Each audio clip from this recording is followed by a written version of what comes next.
I anticipate these uprights and you always know it's column working if there's a hammer.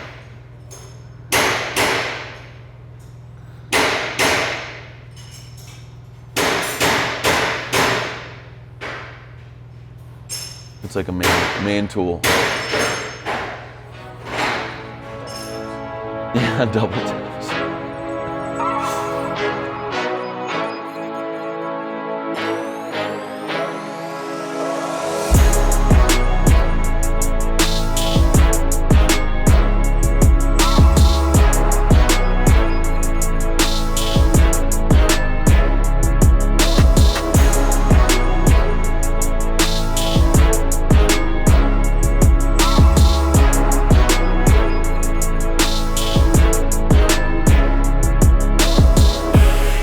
All right, it is Monday. It's truly Monday. Some days we film on different, days of the week, and then we still release consistently on Monday. But it is a work day, so excuse the noise. I'm gonna combat it the best I can too. It's a little distracting right now, but it is what it is. What we want to talk about is where the Willys is at. We talked about getting it off of the kind of wonky body table that we had and putting everything onto the fixture table. Once we had the frame, the lower portion of the chassis from Jason Hurd.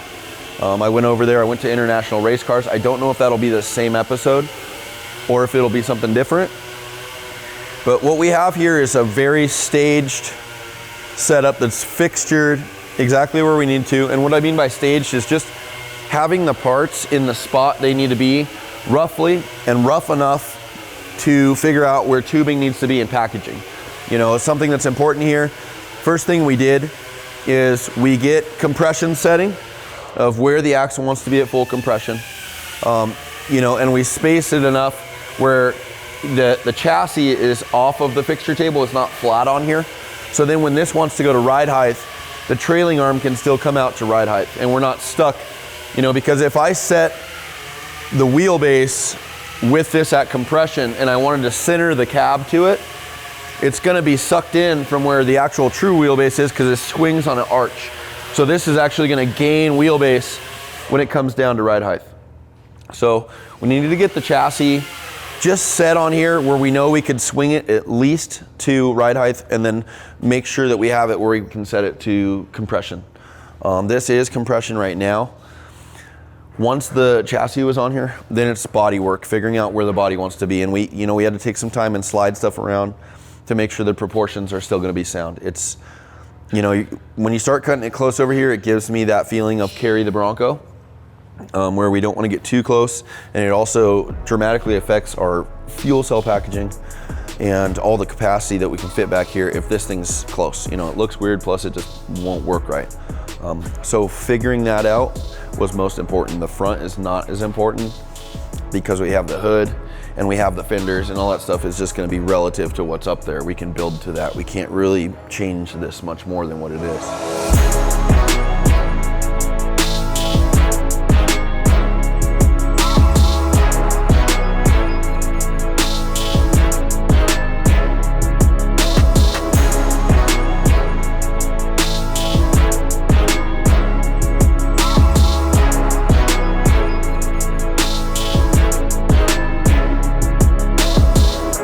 Can you get the lights really quick just to look at what we're looking at?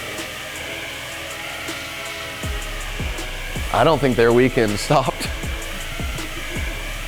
Next thing we have to negotiate here is a 6'4" individual. That's a pretty tall person to be in an off-road car, especially an off-road car that has a 4.5-inch chop on the roof. We put the seats in here. We're running a Sparco QRT XL. I'm starting to just transfer out of the normal Sparcos and Momos because they're so tight. They're not optimal. Same for Dan's size, he's a bigger dude, so having the XLs is key. There's 3 XLs that'll go in here. This rear portion, when Joey starts to film in here, this is keyed out for a third person. It is gonna fit. Getting back into the third seat, this is pretty narrow cab. So the room in between the seat bolster for driver and passenger is going to be a little tight, and it's probably going to be something where your knees are touching. but it is a third seat. The other thing is, you know, for Dan, he's got a newborn. We want to have a car seat back there. So what I'll be doing is we'll build out seat mounts for the third seat, but then we'll build out, you know, a separate fixture that holds the car seat and holds it kind of up in a good eye level where the occupant can actually see and they're not just riding in some enclosure. And it won't be a you know, a car seat in the third seat. It'll be its redundant fixturing that goes in there. We'll pull the seat out, put the car seat in, leave it like that. So packaging, the underdrive from TubeWorks is not here, but we have enough of a 2D drawing to kind of figure out the spacing on that. Did the same with the driveline, and then we started just plugging tubes. There's voids missing where there will be plate work instead of tube work. And you can see there's a transition starting to happen here already. This is your pivot. Something to look at, and you know, it's probably gonna be something you can't unsee, and it's better to look at it right here, Joe, is gonna be where the trailing arm is in relation to the bottom of the frame. And you go, oh my, that is weird. And it is weird. It's something you don't pay attention to, but what that is that's a instant live center that's engineered into the chassis for bite and for grip. That's for driving this car 10/10 confidently and it not skating around. It's gonna absolutely grip superior to a traditional setup that's, you know, got a lower instant center here. So, you know, I asked Jason about that because I haven't paid attention. And again, I don't need a hero trophy to design all the geometry and how this stuff pivots on the chassis. I'd rather have a professional that's been doing it for 30 years give me the most optimal setup so we can do what we're good at and trust this thing out. And I trust Jason. So like the F100 Vivian, that had my own recipe of pivot where I kind of have this template in my toolbox of where the trailing arm and the upper link go and the, you know, the spread and the height. And I've used that on like 5 trucks. Works great. But this should be superior. It is for driving 10/10. The other way to look at that is if you're not driving 10/10 and you get into a bind, which puts you into a higher category of what's required for the car to get out of it, you know, just some kind of sketchy situation, this is where this thing will shine. And that's the best thing to inspire confidence in a client, is being able to rely on knowing the car is going to help you and it's not going to hinder you in areas like that, you know. So I'm really looking forward to how this is going to handle. Stuff to look at on here, obviously the front assembly, the rear housing, the hubs. These are maybe the most beautiful hubs I've ever seen. They are massive, huge bearings in here, bigger than normal, with a C-clip instead of just a seal. So these are going to be the same consistent hubs, front and rear. We have big 14-inch rotors, hats, 6-piston calipers, all Stellatech, which is an Italian brand. No, I think they're Australian. And then it's a heat-treated housing. So a lot of housings don't get a heat-treated situation. I think maybe ID Designs and Jason are the only ones that heat treat. They do 3 sections and then they, you know, truss them together. So this is all the biggest, nastiest race car parts we can get. Same with the rack. The sway bars are almost rude how big they are. They're in here with the bushing, but I mean, you can see that's a lot of bar. So playing off what the suspension wants is what we've been doing. Running this cage in a way that makes sense. Also running a full span upper cage. You know, I really press on running the SUV. If you have an SUV, build a cage that favors an SUV. Even if the structure only needs to go to the occupants, at least draw the tubes out. Don't have something weird where it just terminates and it's just blank back there.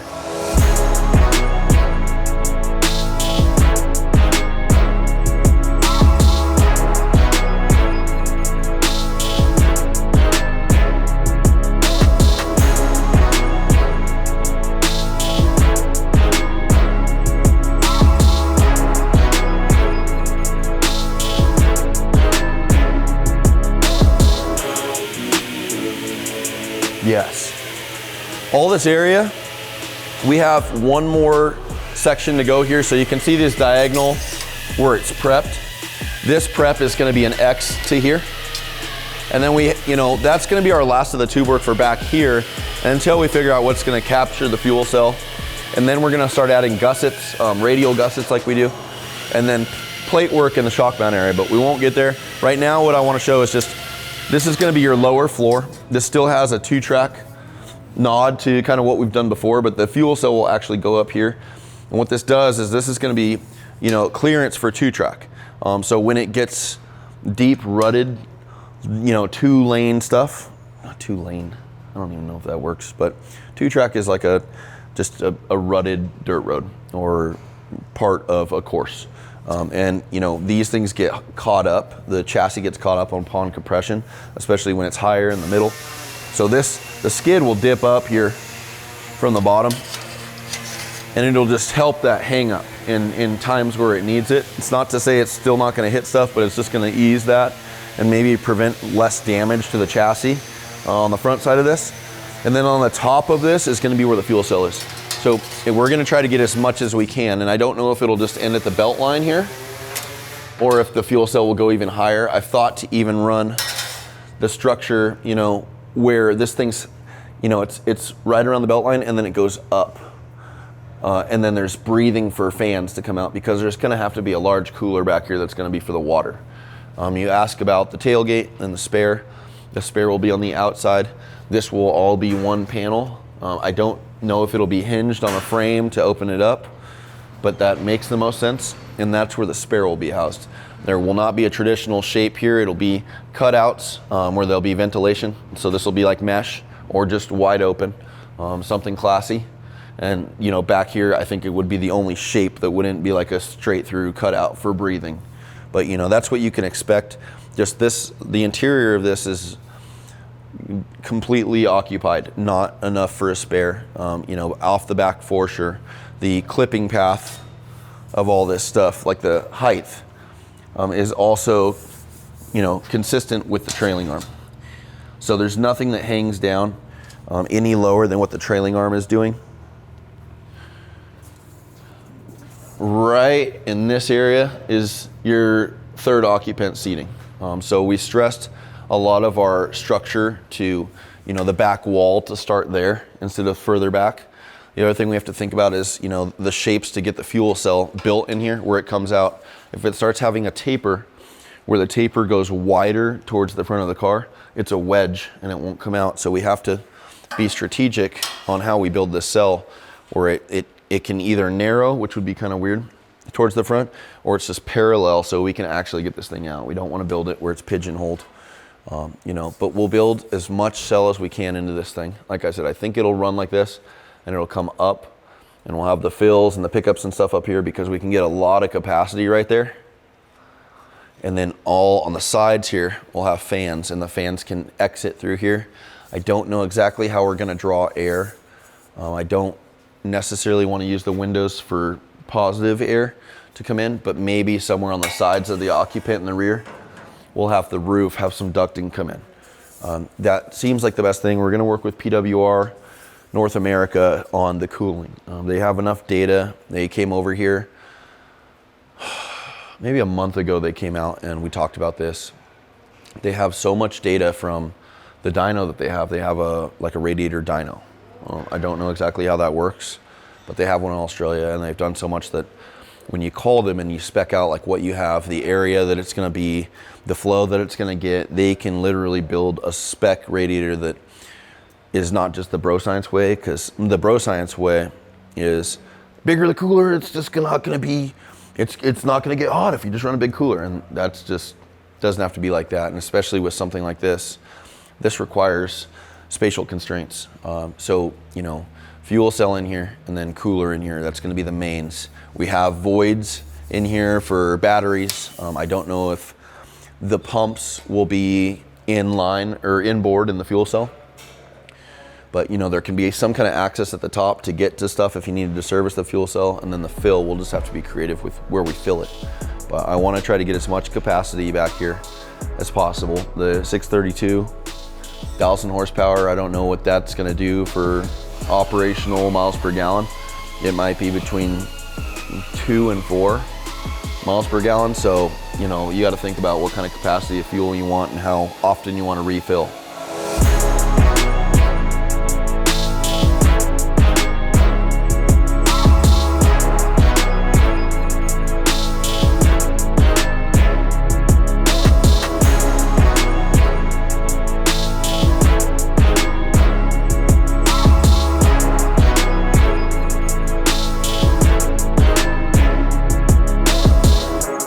Imagineer with me for a second. This thing requires large primary size. Primaries mean like your main header tubes. 2 1/4, 2 3/8 diameter, so that's larger than the tube work that's in the chassis. That's all gonna run, and it's gonna collect right here. This will be a void. This will be all cut out. I'm gonna try to go with that jerry can, but wherever under that jerry can is gonna be this mass of headers that are gonna collect, and that's gonna be like an old Cobra or even a Viper where it has this side pipe. 4 inch is what we're calling for the side pipe. So if you look at the mass that's under here, because that's the thing, it's, you know, when you chalk this up, there's a lot going on under what you'd think would be the bottom of the body. Hey, Athena, we're filming. We're filming. I know. Just give me a second, okay? Jeez. Give me a second. Oh, toke it out. So what we have here is this is set up with the end goal in mind. This is by design. You know, I looked at this. This favors exactly what we need for the headroom too. So what we're doing is we're cheating this illusion, you know, because we dropped some of the frame down. That gave us a bunch of extra cabin space. But I know that we're doing 4 inch side pipes. We're doing a 2 inch rocker. So this whole area is gonna have like this running board, like an old 30s or 40s car. That running board's gonna come from the bottom, or maybe a little bit higher than the bottom here, and it's gonna come out and then it's gonna roll over. And when that surface, that horizontal surface rolls over, it's gonna intersect with the exhaust. The exhaust will run right here. And it'll run from where it collects over here, and it'll run all the way over here, and we're either gonna dump it or we're gonna do something really good and creative and maybe have it go up in the fender a little bit and then exit. So you have to understand there's a awkwardness, just like a lot of our builds, where until the vision like closes into the end goal, it has a weird thing, because when you look at it, you're like, oh my, there's like a lot of stuff under here. But even something as simple as just the 4 inch tube, like you're back in place. I also am thinking about rolling this, you know, consistent with the body, instead of running a straight. You know, it's 4 inch tube, so I'll have to go get it sourced to roll. But it'd be badass to have this thing kind of roll all the way through here, and then it would complement like the running board if you did it right. So that closes out that. If we want to just keep going on packaging a little bit up here, that's fine. Obviously there's an issue here. What we're gonna do is run a Hogan style intake, which is like a forward face. I want to call Hogan and see if I can flip it. What's gonna be optimal here is if I can take that intake where it takes everything and puts it here. I'm gonna flip it and I'm gonna put it inside the cab, and I'm gonna have the intake tube split and just come out here. So when we put that filter on for the jerry can right here, it's just a real easy clamp right here, or Wiggins or something. And it's directly mated to there. There's a lot of real estate up in there that we can use. But part of the reason I need to do that is because the accessory drive that goes on here from ID Designs, the pre-runner one, has the AC compressor and it has the alternator right up high, really nice for service, but really not nice for what we want to do here if there was an intake coming up. And obviously the deck height on this thing, you could do something cool, but it's gonna be a lot cleaner if we don't have to do something cool. I say that and I'm like, I can make it work no matter what. With, you know, a cowl treatment or something to break up the hood, because the hood's gonna be really long. So I'm gonna bank on we get a Hogan's intake and we flip it, and it's just streamlined. Our packaging stays the same. That's what our spacing is here. The motor's big, but it's not that big. The good part is the packaging has worked out really well, and the same with having the headers on the outside of the car. Building, a lot of times when you're stuck with a frame rail car, you got to run them on the inside. That produces heat and a lot of heat soaking. It produces more of a safety issue because of fire and lines and everything being tucked inside the frame rails. And it's also cabin heat, you know, having all the header and the exhaust system, you know, tucked inside, it just sucks. So drawing these headers out, it's a great design win, but like functionality wise, it's awesome too. And then it clears all the footwell area. So foot controls for the driver, go really easy now, or easier. So we're gonna get, we'll talk about the shock mounts next. We're gonna leave everything from the A-pillar forward, tube-wise or structure-wise, out until we have all this planted, meaning the accessories, the shocks, all of it needs to float in space essentially, and figure out where everything swings clean, all the travel works, there's no binding, and then, because that's gonna really dictate where our tube work lies on this stuff and where our plate work lies. It also needs to be something where we build around, where we can get this engine out, where we're not taking the valve covers off to get the engine out, because I've done that, and I don't want to do that. So we have since it is a complete build of ours, we have the liberties of not having to work with stuff that's already there. Something we should think about, well, not think about, we can talk about, is these wheels. These are Fittipaldi wheels.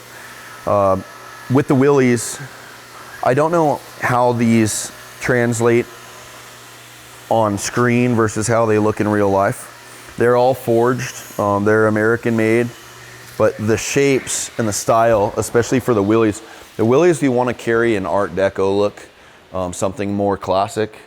There's a lot of radial shapes that are not compound, they're very simple radial shapes in this whole thing, and this style is very reminiscent to me of what the end result will be here. We're gonna probably keep this same look with the machine plus the black. The other thing is I have a new guy here, Jake, All Set Mobile Tire on Instagram. He's Inland Empire based. One of the best services I've found, because we always dread having to do tires. It's either someone has to go on the tire machine, and that was up at Evans, and it's a tremendous chore for a fabricator to do. I don't hire these guys to do that. And they have to go on the tires, and they're swapping stuff and doing beadlocks, and Jake literally rolls up mobile, has everything in his trailer, doesn't sweat it, loves to do beadlocks, torques everything, gets it all proper, balances them, everything, full turnkey service, and then we're ready. So it's literally a phone call, I schedule it, he comes to our place and handles everything. But these are beautiful. We're working with Fittipaldi on several builds, so you'll see different styles per vehicle, but I'm really happy with them. I love the design. There's also different designs, but the quality is there. Obviously this is just a 40, 1250, 17, so pretty standard issue, but that's the package for this thing. There's 5 of these, and it'll be nice when we have the front together, so we can put this on there at compression and we can have the front set, and then you'll really start to get like a dimensional feeling of what this is, because right now we're really looking at the back, but the front is just off in no man's land. We really don't know what's going on there, and I think this is gonna start to get answers once the front's on, bolted on, tires are on and swinging.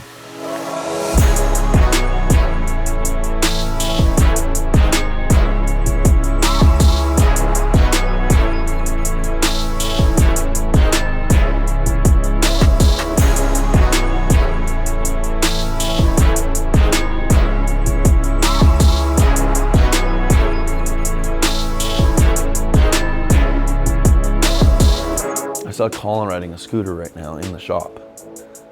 And then when I hired Caleb, he asked me, he's like, hey, do you mind if I bring a scooter? And I was like, what do you mean? He's like, well, I just need to get around from like one side of the shop to the other, and it would be faster if I just had something. I was like, you can have Heelys on your work boots. But no, I think that's a good idea. It looks kind of douchey, but damn, that gets stuff done fast.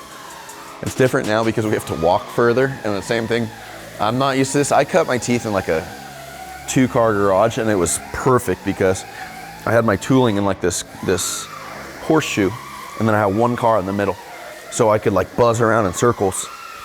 And now if I have to go to my toolbox or something, you kind of have to think about it, or you have to like bring stuff, because my box is not like a roller. I have another roller cart for fabrication items, but when I'm like wrenching on something, I have to like negotiate, like, oh all right, shit, I'll go grab this. And then if you mess stuff up, I'm a terrible mechanic, so I grab like 4 wrenches and sockets when I have to figure out something, just because I botch it so hard. We have this bulkhead that we're tying to, and what's important is like looking at this in a way where we can see the overall vision, because some of these voids we want to leave for doing specialty areas, plate work wins, structural tie-ins that are not tube. And that's what you see is in process here. This is all an extension of this bulkhead that's going to extend into the chassis. And once it extends in here, let me get in, bring my little wand.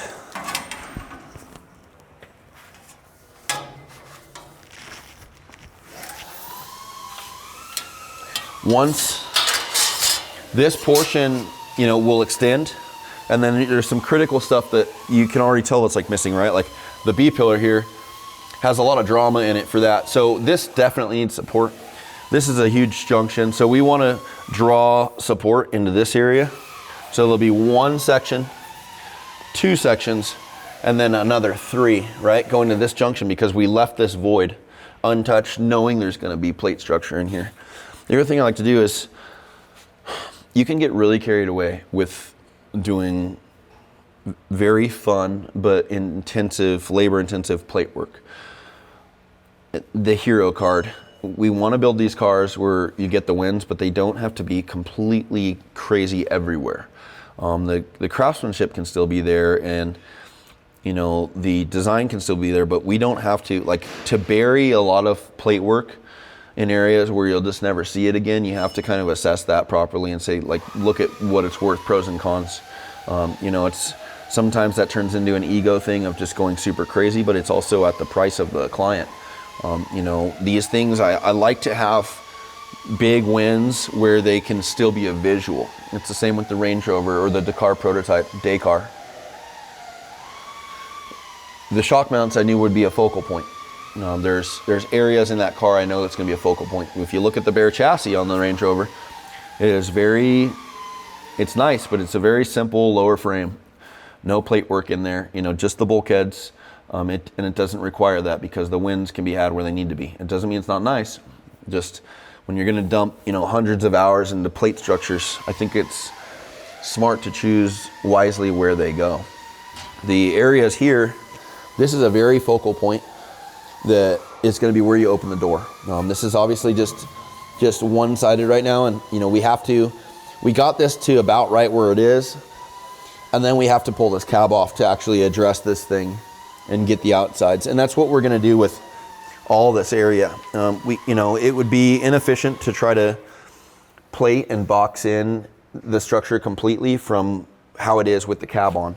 So once we tie this area, we'll get some of the sides on this area. We'll get the overall essence of the shock mount. It'll probably come from here. It'll be 1 point, 2 point, maybe 3 point, and 4 point over here. Something with a lot of drama in it. Something really nice to look at, something elegant, and something you can kind of see in the window as well. Everything's pushed back, like all of these shapes and the angles. It's not just because we wanted to put them there. It's all to favor the occupant and their headspace and their safety. A lot of the shape of where the tubes go is based on where we had the seat for mock-up, not just the front but the rear. So there's another tie-in spot that I'd like to have. There's this X here, and the seat's kind of sitting in here, and we're gonna have to run something to tie in over like the bottom of the seat. But really, I think it's gonna come from this junction, and it's gonna have to split off, like a wishbone. The other win that I'm going for here is gonna be a spine.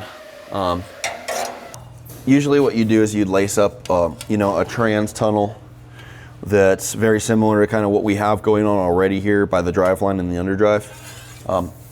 And what I'd like to do here is I'd like to have a visual complement of like a spine, something that acts as an organic wishbone, like out of a turkey, where this thing goes to center. There's one intrusion tube that goes down center and it meets this, and this is all a sculpted structural piece that you would build the tin work to, but it would be showing through, and it would be like this raw primal bone, the spine bone showing through the interior. Even when it's upholstered and everything, you have like this amazing like shape that goes dead center through the middle that you can see as like this insane like organic structural piece. So we need to get information up front first. That's why this is just a void above the trans, because we really need to figure out seats. We need to figure out, there won't be a shifter. It's just gonna be paddle shifted, so we don't need to worry about the center shifter. And then we need to figure out what's going on up there. Same with the intakes. You know, this thing has to be carefully planned, just like the rest of the parts on here in the chassis. But that's the win I'd like to have. Obviously, we'll do our signature tube here, our streamline tube, or teardrop tube, whatever you want to call it. And then right here, you know, tie this thing off, spread it back in, drop it down wherever it makes sense. And it might even be something where it's a little higher and the tin work goes under it. So it's like this void, this thing you can like feel, where it's just this gnarly piece of tube. Similar to Eric Lee's down tubes, but just a little bigger and a little more dimensional.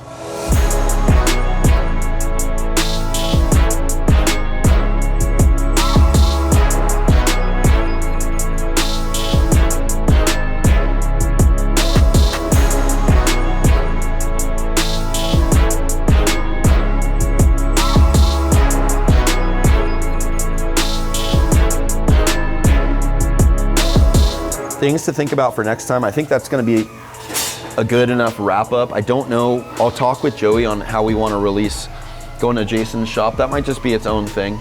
So right now the cut list is Joe is here. He's going to 3D scan the bottom of the engine where the rotating assembly and the sump pan is. Bill Daly is going to engineer a dry sump pan for us with an oil pump on it, but he needs the data, so we're gonna get him the data today. This area is gonna be the next hot spot, so we'll get this thing as dimensional as we can with the body off, or with the body on. We'll close out gusseting here. We'll close out the shock mounts as best we can where it makes sense right now. We'll add the gussets onto anything we need. I think we can even do the gussets up there. Until we have the uprights and the upper arms, we can't really package much up there. I know those are at machining or they're getting shipped. And then, you know, there's some miscellaneous spacers or something for them that we need, but that's gonna complete our lower chassis once we have those. Then we can start drawing all this stuff out front. So what we're doing is just trying to be as efficient as we can where we're not getting caught up on progress or not making any progress based on waiting on parts. And there's enough here to do that. We have the seats, we have enough to essentially just kind of keep building this whole thing out. We want to get this to a point, you know, the body, now that the body's been cut to pieces, it's not rigid. The more that we take it on and off, the more chances there are of it getting out of square, or more out of square than it already is. So, you know, we're going to build as much as we can, and then we'll pull this body off. We'll be very careful, and we'll close out the areas that we couldn't get to with the body on. And we'll probably want to final weld everything at that same time. 360 weld all the cage, the chassis, and then put the body back on. This car is not going to be a slip cab. This will be built into the chassis, very traditional style, silicone bronze, all the stuff. If we got to repair the roof from a rollover or something, it is what it is. I know where to cut it. I know how to do it. You know, if we cut it at the pillars, it's going to be what it is. You know, accidents happen. That's just part of it. So we're not going to be able to swap the cab as simply, especially because there's so much work into the cabin. But we'll at least be able to repair it if we need to. You know, it's just an all steel deal. I kind of wish I would have media blasted everything. And we might still do that when the cab comes off, just so when it goes back on, we're not having to sand every area that we need to weld. And we're not able to, you know, we'd also maybe be in binds where it's limited, where we can't get, you know, prep areas to weld because of the condition the body's in. So I'm going to navigate that. We still need to figure out the doors a little bit as far as fitting them into here. I started, but I only got one side done, and then we just needed to start moving on the chassis. It's always stuff I can come back to, or I can double team. You know, if one of us is building on the chassis, then I can come back and final the doors out. Right now, it was just a goal to get myself out of this thing and Colin into it, so I can jump back onto the Range Rover. So I think that's where we'll be next time. Just expect, you know, we'll touch back on structure in here. You should be able to look forward to that. That should be something really good. Touch back on gussets, whatever miscellaneous tube work we have, seat mounts. That's probably where we're gonna be. So thank you guys for watching, and thank you for the support.